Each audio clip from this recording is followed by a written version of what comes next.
कि सरकार सुनने को तैयार नहीं। यहाँ तक कि 18 तारीख को नेता विरोधी दल लोकसभा राहुल गांधी भी इस सत्याग्रह में आ चुके हैं, मगर सरकार का कोई भी मंत्री हो या अधिकारी हो या पदाधिकारी हो या आपको बीपीएससी के चेयरमैन हो, कान में उनके आवाज़ तक नहीं जा रही है इन छात्रों का।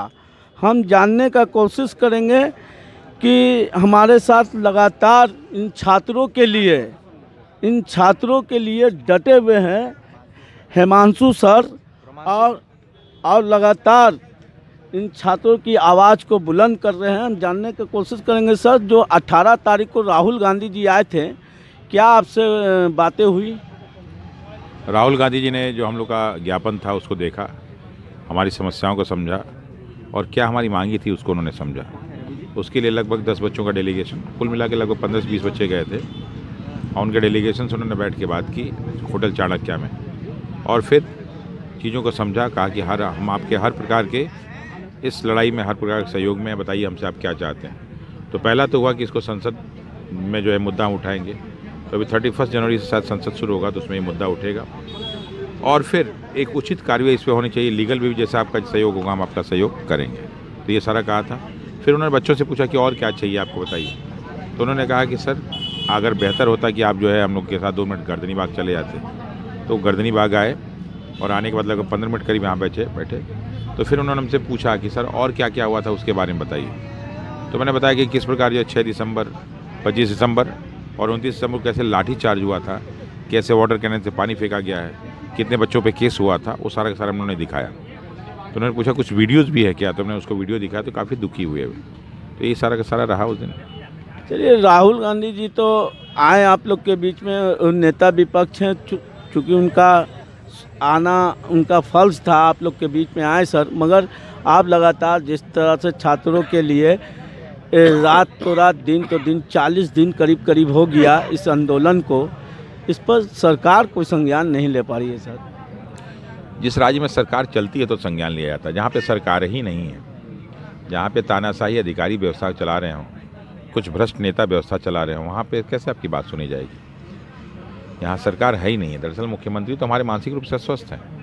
वो व्यवस्था आज अगर आप 26 जनवरी का परेड देखें, कोई मीटिंग हुई क्या, कोई जो है प्रेस कॉन्फ्रेंस हुआ क्या, कुछ उन्होंने बोला क्या, पता नहीं भाषण दिया कि नहीं दिया, और शायद भाषण भी नहीं दिए होंगे।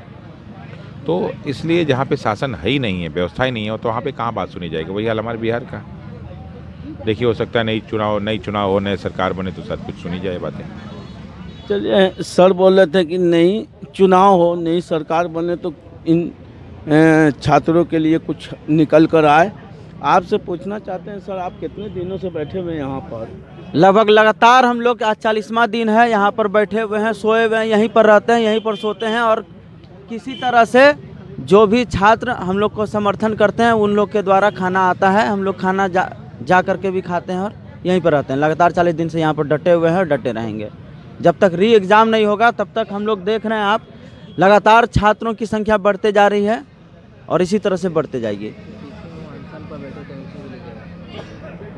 अच्छा, आपका क्या कहना है सर? आप सर, कितने दिनों से हैं? 40 दिन से सर। अब पूरा एकदम हार जैसे एक तरह से होता है ना, तबीयत खराब हो गया, गला उला फंस गया है। क्या करे, किसके पास दुख जाए सुनाने के लिए? सरकार तो सुनवे नहीं करती है, वो अपना काम में बिजी है। हम लोग अपना उससे अधिकार मांग रहे। सरकार से मंत्रालय थोड़ी मांगते हैं साहब कि आप हमको वो कुर्सी पे बैठा दीजिए। नहीं, आपने जो गलती किया उसको पुनः परीक्षा लिया जाए, इसमें क्या ज़रूरी है? अभी आप 15 दिन में 2 करोड़ 25 लाख 78 ऐसे कुछ करके है, याद है, लेकिन उतना पैसा सिर्फ 15 दिन में खर्च करा। उतना तो आपको री एग्ज़ाम में भी नहीं, मतलब कि खर्च होगा तब, लेकिन सुनती ही नहीं है, निपापोती कर रही है, झांपने की प्रयासरत करे। सर जानते हैं सब के सब मिली भगत है इसमें, ऊपर से लेके नीचे तक। इनका कहना था कि सरकार का लिपापोती चल रहा है। और ये आप अनशन पर हैं, कब से हैं और कितना अनशन पे आप बैठे थे? कितना दिन ये आंदोलन को हो गया सर? आज 40वां दिन है इस आंदोलन का। 40 दिन से हम लोग सत्याग्रह जारी रखे हैं। कुछ दिन हम लोग अनशन पे भी रहे थे, 15 दिन तक हम लोग अनशन पे भी 15 दिन तक रहे थे। और और उसके बाद अभी तक अनवरत जारी है लड़ाई। ये लड़ाई मतलब कठिन लड़ाई है। सरकार झुकने को तैयार नहीं, आयोग झुकने को तैयार नहीं है। वो चाहते हैं कि छात्र झुक जाएं, तो इतना आसान थोड़े ना है। हमारे पास जब छात्रों की ताकत है और छात्र अपनी आवाज़ के लिए, सच्चाई के लिए लड़ रहे हैं, तो वो कैसे पीछे हट जाएंगे। तो सरकार आपकी बात को मान नहीं रही है, तो इस पर अब क्या होगा निर्णय?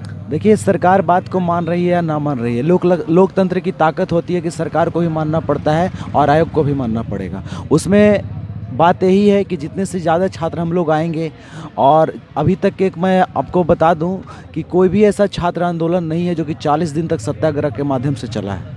ये बिहार का पहला सत्याग्रह है जो 40 दिन तक चला है। तो अब सरकार को तो चिंतित खुद के लिए होना पड़ेगा, क्योंकि 2025 का चुनाव भी नज़दीक है और लोकतंत्र में वोट की ताकत को भी उनको देखना पड़ेगा।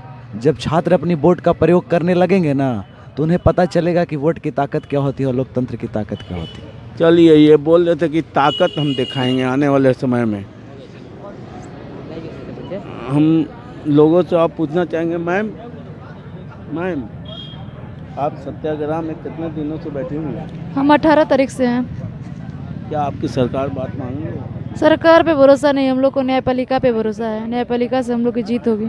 सरकार न पुलिस प्रशासन, किसी पे ट्रस्ट नहीं रहा। लाठीचार्ज सरकार है ये। सर, हम आपके माध्यम से यही कहना चाहते हैं कि सरकार पे मैं बहुत भरोसा कर भी रही हूँ, नहीं भी कर रही हूँ। रीज़न उसका देती हूँ। हम लोग इतना, आज हम लोग का 40वां दिन है। 18 दिसंबर हो गया, दही चूड़ा यही, न्यू ईयर यहीं गया, पूरा जनवरी भी सोचे 26 जनवरी भी हम लोग का यहीं गया। तो सरकार से उम्मीद थी, वो मेरी सीएम से मुझे उम्मीद थी, वो उम्मीद मुझे लगभग टूटी ही गई। तो एक बचा कौन? जब हम सरकार से टूटते तो कौन बचता? हमारा न्यायपालिका। तो न्यायपालिका पे भरोसा है कि हम जो हमारी जो मांग है री एग्ज़ाम की वो हो, और री एग्ज़ाम होने के साथ साथ जांच भी हो। जो इस एग्ज़ाम में जो बीपीएससी 17वीं में जुड़े हुए हैं, जो गलत किया, उनको कड़ी से कड़ी सज़ा मिले। और दूसरा, हमारी जो बहन का भी आप इनका बयान लिए, इन पे ये 4 बार लाठियाँ चली है। तो हमारे कई भाई बंधुओं पे लाठियाँ चली, कई पर एफआईआर, फिर भी हम लोग यहाँ आ रहे हैं।